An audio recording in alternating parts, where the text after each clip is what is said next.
Assalamualaikum warahmatullahi wabarakatuh. Perkenalkan, nama saya Hendra Daniswara dari Prodi S1 Teknik Komputer di mata kuliah Project Robotika. Kali ini saya akan menjelaskan tentang konsep dasar robotika. Konsep dasar robotika sendiri itu terdiri dari 4. Yang pertama yaitu sensor, yang kedua sistem kecerdasan atau kontrol, yang ketiga sumber daya atau power, dan yang keempat peralatan mekanik atau aktuator. Syarat pertama yaitu sensor. Yang pertama berfungsi sebagai perangkat input. Yang kedua membuat robot bisa melakukan pertimbangan dalam pengambilan keputusan. Jadi sensor ini itu berperan seperti indera kalau di manusia. Kalau manusia bisa melihat, robot juga bisa, yaitu menggunakan kamera. Kalau manusia bisa merasakan panas dan dingin, robot pun juga bisa, yaitu menggunakan sensor panas, terus dan lain-lain. Seperti kalau sensor cahaya, sensor kecepatan, dan lain-lain. Dan itu adalah sebagai inputan bagi robot untuk pengambilan keputusan. Dan syarat yang kedua yaitu sistem kecerdasan atau kontrol. Di sini ada 3, yaitu memproses data masukan dari sensor. Yang kedua memberikan output berupa instruksi atau keputusan pada robot. Dan yang ketiga mengkolaborasikan sistem elektronik dan mekanik dengan baik agar mencapai fungsi seperti yang dikehendaki. Jadi di sistem kontrol ini dari inputan sensor tadi itu akan diproses, di mana proses ini bisa memberikan instruksi atau keputusan pada robot. Dan dari sistem kontrol ini bisa mengkolaborasikan elektronik, mekanik agar bisa mencapai fungsi yang dikehendaki. Di mana sistem kontrol ini ada yang bernama sistem closed loop, di mana closed loop ini ada inputan yaitu sensor, dan nanti akan diproses di controller. Lalu keluaran dari controller ini akan menunjukkan proses. Lalu sebelum mencapai output, jadi ini ada output, dan di output itu akan di feedback, atau kita bisa menyebutnya kita bandingkan dengan inputan, yaitu ini adalah sensor. Contohnya kalau robot ingin mencapai kecepatan 10 km per jam seumpama. Jadi ini ada input kecepatan, nanti akan diproses, dan outputnya ini akan dibaca oleh sensor lagi apakah robot sudah memenuhi keinginan yaitu 10 km per jam, dan akan dibandingkan dengan input.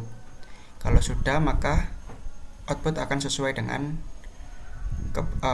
keinginan. Tapi kalau belum, maka controller ini akan menambahkan kecepatan atau bagaimana agar bisa mencapai output yang sesuai keinginan, seperti itu.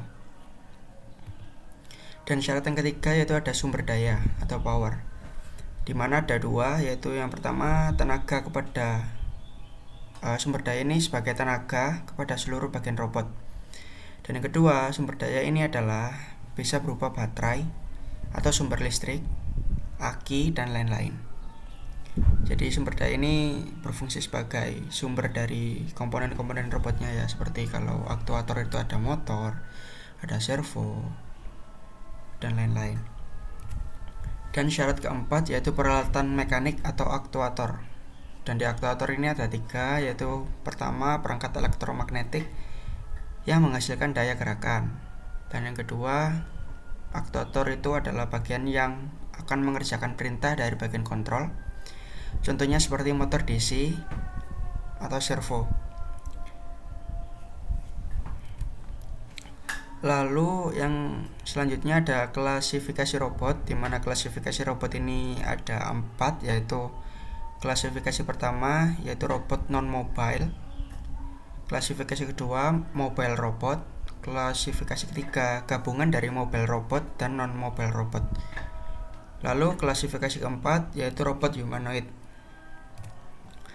Dari klasifikasi pertama yaitu non-mobile robot itu robot yang tidak dapat berpindah posisi dari satu tempat ke tempat lain. Yang kedua, hanya bisa menggerakkan beberapa anggota badannya. Contohnya seperti robot manipulator berlengan. Di gambar di samping ini adalah contoh dari non-mobile robot, di mana robot ini tidak bisa berpindah dari tempat satu ke tempat lain, namun dia bisa menggerakkan lengannya. Ini adalah produksi mobil ya. Dia bisa menggerakkan lengannya, tapi tidak bisa berpindah tempat.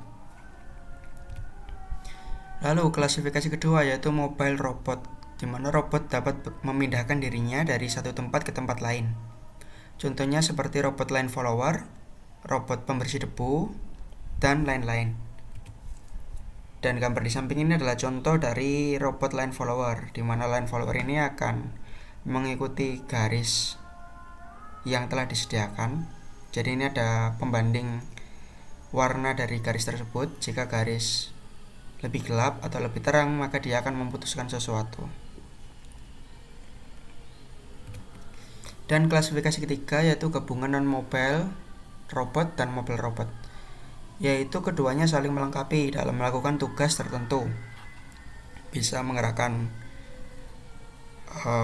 lengannya dan bisa berpindah tempat, contohnya seperti itu. Dan contoh yang saya ambil di sini adalah robot seperti ini, dia bisa menggerakkan lengannya dan juga bisa berpindah tempat. Jadi dia bisa mobile dan juga bisa mempunyai fungsi menggerakkan lengannya. Dan klasifikasi keempat yaitu robot humanoid, di mana robot ini dirancang untuk menirukan manusia seperti fungsi lengan, kaki, mata, kepala, dan lain-lain. Contoh dari robot ini adalah robot Asimo yang ada di Jepang. Contohnya seperti ini. Jadi robot Asimo ini sangat mirip ya, atau menyerupai atau menirukan manusia dari lengan, tangan, jari, sendi, kaki, dan lain-lain. Terima kasih. Itu tadi persamaan dari saya di mata kuliah Project Robotika. Semoga bermanfaat. Assalamualaikum warahmatullahi wabarakatuh.